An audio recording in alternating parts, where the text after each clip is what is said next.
Europe 1, les pieds dans le plat. L'histoire vraie ou pas de Pierre Bellemare.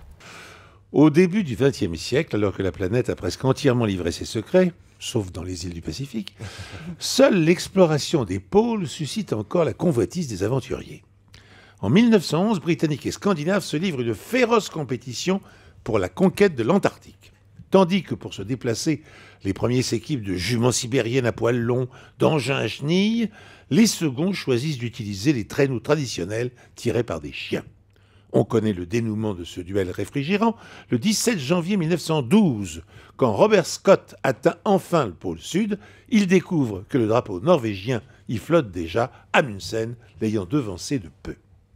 Alors, vaincu et sans doute de très mauvaise humeur, l'explorateur anglais s'en retourne tristement vers son camp de base, où l'attendent ses compagnons. Mais la tempête se lève, le transforme bientôt en gros glaçon, on enterre sur place ses restes congelés le printemps suivant. Si l'on en croit le docteur Ian Williams, l'histoire ne s'arrête pas là. En 1998, cet éminent glaciologue a en effet constaté que la fonte de la banquise avait déplacé de 56 km la sépulture du malchanceux, pour l'emmener jusqu'à l'endroit exact où il avait donné rendez-vous aux siens 86 ans plus tôt. Scott était têtu comme une mule.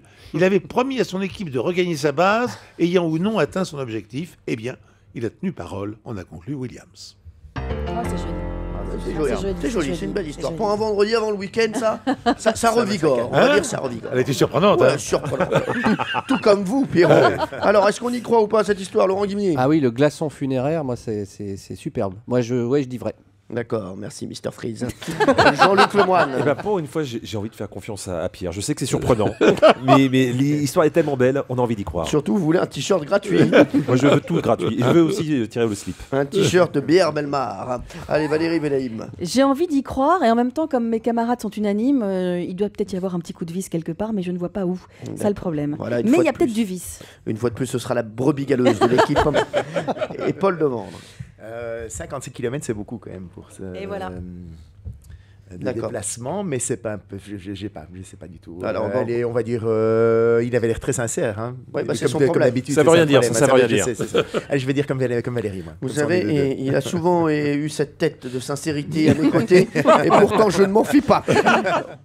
Eh bien, elle est vraie, elle est totalement vraie. Merci, au revoir. Il n'y avait même pas un petit coup de vis, il n'y avait rien. 56 ans après, il est arrivé à bon port. Voilà, donc c'était bien 56 ans après. Merci, Oui, Pierre tout à Bellemare. fait.